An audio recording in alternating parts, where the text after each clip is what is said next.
കുട്ടിയെ എഴുന്നേപ്പിച്ചോളൂ. കഥ എനിക്ക്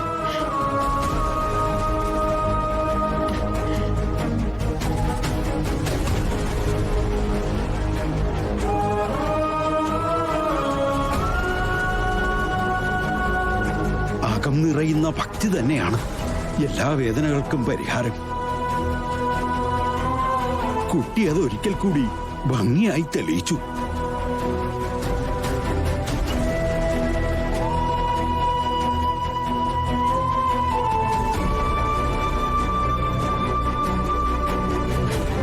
ജാതകപ്രകാരം ദശാസന്ധിയിൽ വരുന്ന ദോഷങ്ങൾ ഇനി ഉണ്ടാവില്ല. സത്യമാണ് തിരുമേനി. സത്യം. ഇനി ഒരിക്കലും കുട്ടിക്ക് ആ ഒരു പേടി വേണ്ട.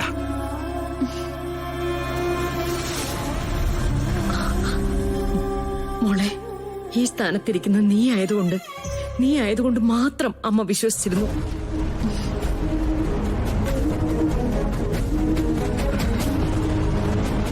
ജീവിതത്തിനും മരണത്തിനും ഇടയിലുള്ള ഒരു നൂൽപാലത്തിലൂടെയായിരുന്നു കഴിഞ്ഞ കുറെ സമയങ്ങളിലായി കുട്ടിയുടെ യാത്ര. പൂജയും പ്രാർത്ഥനയൊക്കെ നടത്തിയത് സത്യമാണ്.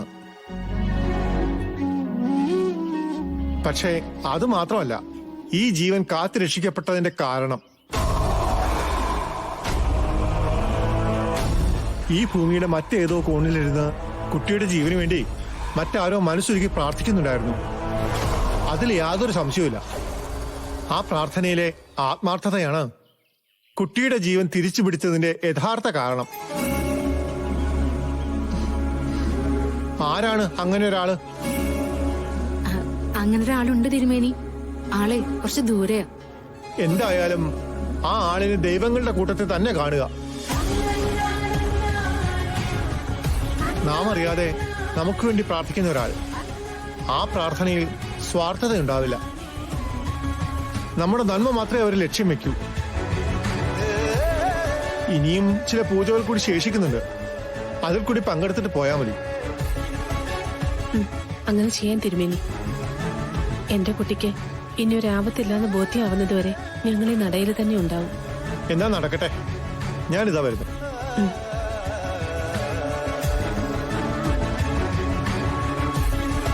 മോളെ, എല്ലാ പൂജയും ചെയ്തിട്ട് പോവാൻ നമുക്ക്. വെറുതെ മനസ്സിലൊരു ഭയം ബാക്കി നിൽക്കണ്ടല്ലോ.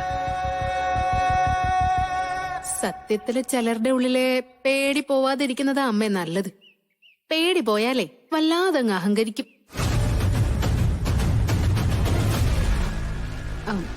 അമ്മ, ഞാനൊന്ന് വണ്ടി വരെ പോയിട്ട് വരാം.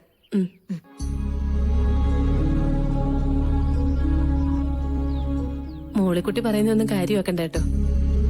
അവക്ക് എല്ലാവരോടും നല്ല സ്നേഹമാ. അതിങ്ങനെ പഴക്കിട്ടും പിണങ്ങിയൊക്കെ പ്രകടിപ്പിക്കും. അത്രേ ഉള്ളൂ. പാവമാ. എല്ലാ പൂജകളും ചെയ്യണം. തിരുമേനി ഇങ്ങോട്ട് പറയുന്നതല്ലാതെ അങ്ങോട്ട് ചോദിച്ച് എന്തെങ്കിലും ഉണ്ടെങ്കിൽ അതോട് ചെയ്തിട്ടേ നമ്മൾ പോവും. എന്റെ മോളിന് പേടിച്ചുറങ്ങാതിരിക്കാൻ പാടില്ല.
ചടങ്ങുകളൊക്കെ നല്ല രീതിയിൽ തന്നെ പൂർത്തിയാക്കാൻ പറ്റി.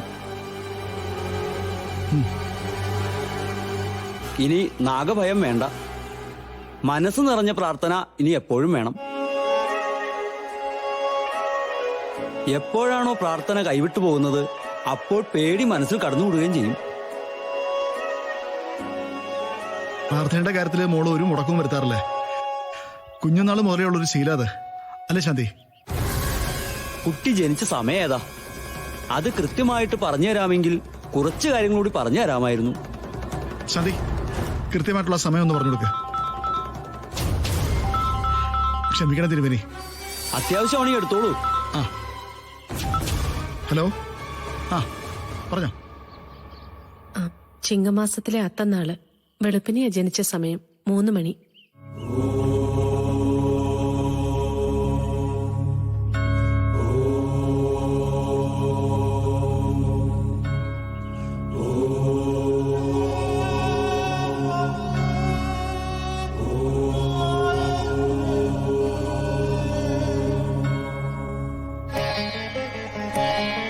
അത്തം നാളിന്റെ 4-ാം പാദത്തിലാണ് ഈ കുട്ടിയുടെ ജനനം. അതിന്റെ ചില ദോഷങ്ങളാണ് കുട്ടിയെ ബാധിക്കാൻ സാധ്യത.